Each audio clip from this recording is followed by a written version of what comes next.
Oke, pemirsa, sebelum jeda tadi saya akan membahas dengan narasumber kaitannya dengan bagaimana debat ini mengaruhi pilihan atau preferensi dari para pemilih. Nah, kalau kita kaitkan dengan sebaran undecided voters ini dari segmentasi masyarakatnya, dari kelompok kelas ekonominya, kemudian juga apakah masyarakat perkotaan dan pedesaan, apakah dengan strategi yang disampaikan oleh kedua gaya strateginya ya, yang berbeda antara Prabowo dan Joko Widodo ini benar-benar bisa mempengaruhi Mas Dimas Oki?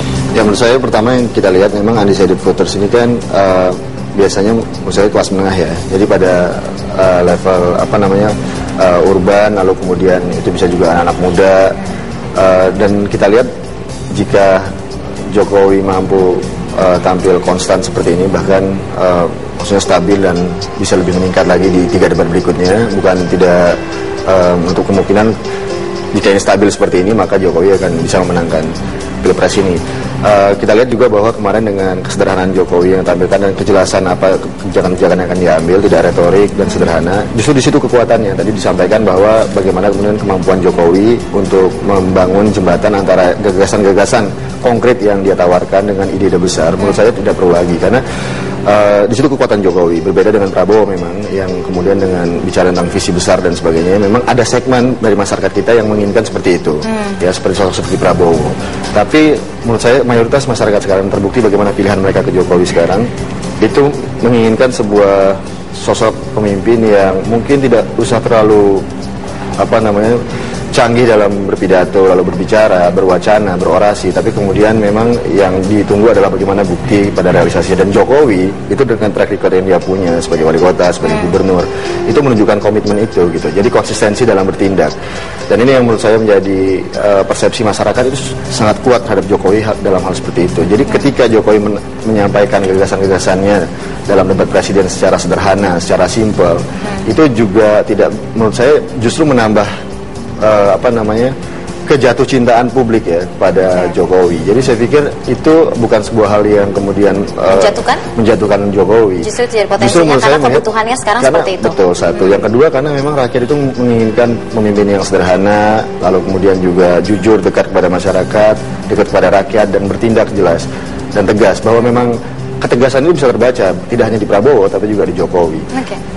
Jadi Anda melihatnya masih ada 3 lagi loh debatnya.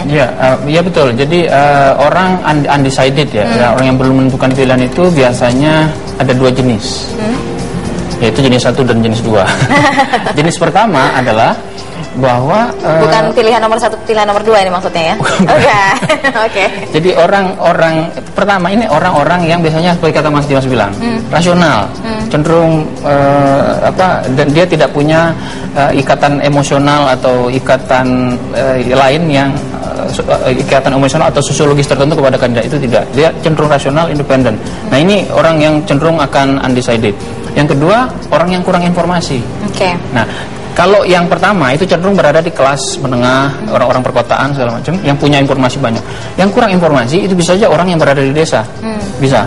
Jadi, nah sekarang tinggal bagaimana kedua kandidat ini kemudian mencari di mana saja undecided voters itu berada, walaupun jumlahnya sedikit.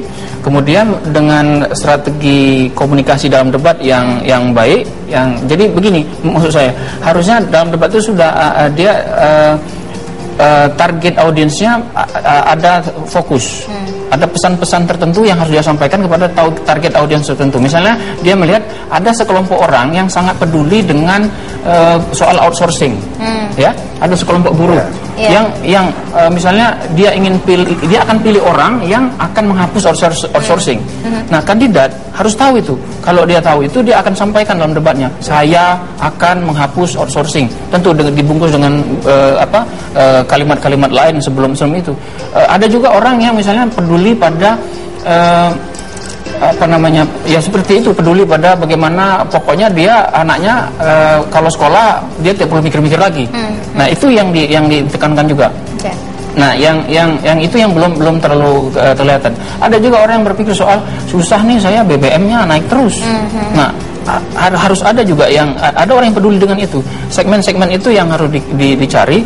Memang jumlahnya kecil-kecil ya segmen-segmen itu, tapi sekali lagi kita tidak bisa mengasumsikan pilpres kali ini pilpres di mana ada satu kandidat unggul luar biasa, yang satu jatuh sekali. Tidak, dia cenderung akan close, akan dekat. Karena itu sekecil apapun ceruk pemilih itu dia harus pikirkan, termasuk undecided voters. Nah, dalam debat tentu saja banyak yang disorot, yang bagus-bagus dan yang buruk-buruk gitu ya. Artinya salah kalimat sedikit saja itu akan menjadi perbincangan di masyarakat, terutama di sosial media. Kalau kita melihat kalau kita lihat dari kalau angka skor ini terlalu sensitif ya, tapi paling tidak ada poin-poin yang mungkin bisa dilihat mana yang melakukan kesalahan besar pihak mana, atau justru malah bagus sekali gitu. Ya, kalau menurut saya kemarin itu dari kedua kandidat, Prabowo memang tampil lebih rileks, tampil maksudnya dengan cukup meyakinkan, tapi memang ada data yang mungkin beliau kutip salah terkait dengan angka korupsi ya, itu luar biasa yang dia bilang. Angka kebocoran yang dia sampaikan itu dia mengutip KPK. Saya nggak tahu apakah yang dia kutip pimpinan KPK yang mana, tapi dia menyatakan kalau nggak salah 7.200 triliun. Itu menurut saya itu juga data yang harus diverifikasi lagi oleh Pak Prabowo tentunya.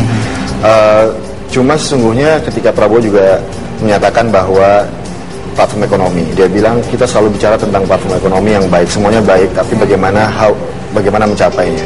Tapi dalam secara substansi kemarin itu juga Prabowo tidak menjelaskan secara tegas bahwa bagaimana apa yang hendak dia lakukan untuk mencapai target-target ekonomi tersebut. Itu juga tidak clear juga. Jadi terkesan bahwa memang kandidat nomor 1 masih sangat retorik, lalu kemudian penuh dengan gagasan besar, bagus, tapi kemudian yang tetap yang menjadi pertanyaan publik bagaimana kita mencapai ke sana, ya kan? Tapi yang kedua, jika melihat penampilan kandidat nomor 2 Pak Jokowi sendiri, menurut saya tampil jauh lebih baik dibanding yang sebelumnya, lebih tenang juga dan lebih jelas ya, dengan suara yang cukup meyakinkan. Menurut saya penampilan cukup baik. Catatan kritis untuk Jokowi di sini adalah ketika kemarin itu bagaimana kemudian Jokowi mampu untuk mengarahkan perdebatan kepada hal-hal yang sesungguhnya lebih strategis, lalu kemudian perdebatannya lebih elaboratif, bukan semata-mata misalnya menanyakan tentang kenapa penyebutan angka 1 miliar tiap desa itu apakah itu idenya Pak Prabowo atau itu sesuai dengan undang-undang. Itu menurut saya harusnya lebih luas lagi perdebatan. Lalu misalnya begini, oke, Anda mau ngasih 1 miliar, tapi lalu kemudian 1 miliar itu mau diapain misalnya untuk tiap desa, bagaimana mekanisme pengelolaannya, outputnya untuk kesejahteraan masyarakat seperti apa gitu. Jadi menurut saya lebih hal-hal yang sifatnya dengan agenda platform yang jelas. Itu yang pertama. Lalu kemudian ketika bicara tentang ekonomi kreatif mau diapain nih gitu kan, kita punya strategi seperti apa untuk mencapai ke arah sana gitu. Bahwa di situ memang kita punya ekonomi kreatif seperti Prabowo menyatakan desainer lah itu, lalu kemudian musik dan sebagainya. Lalu dengan film, menurut saya juga pembicaraan tentang film jadi menarik. Apa agenda dari dua presiden capres ini terhadap perkembangan film di Indonesia, budaya di Indonesia. Menurut saya itu menjadi satu hal yang menurut saya spektrum perdebatannya menjadi luas. Gitu. Jadi pada saat saling menanggapi itu tidak terelaborasi lebih jauh ya, jika calon yang ini berbicara. Dan satu hal lagi menurut saya moderator juga ini kan namanya debat ya, head to head, satu lawan satu. Jadi kemungkinan debat terbuka dibiarkan saja. Jadi tidak usah harus kemudian dibatasi dengan model kesantunan-kesantunan yang formal sifatnya. Jadi ketika terjadi perdebatan yang satu langsung terbuka, itu justru open fire itu justru diharapkan oleh publik. Kayak Amerika itu lebih asik. Menurut saya menjadi lebih menarik. Aturan dari KPU-nya begitu ya, itu sulit juga ya. Nah, nanti saya akan tanyakan ke Bung Jayadi mengenai catatan-catatan kritis juga baik untuk Prabowo dan Jokowi dari debat yang kemarin, karena masih ada 3 debat lagi ya. Pemirsa, kami akan kembali setelah jeda berikut ini, tetaplah bersama kami.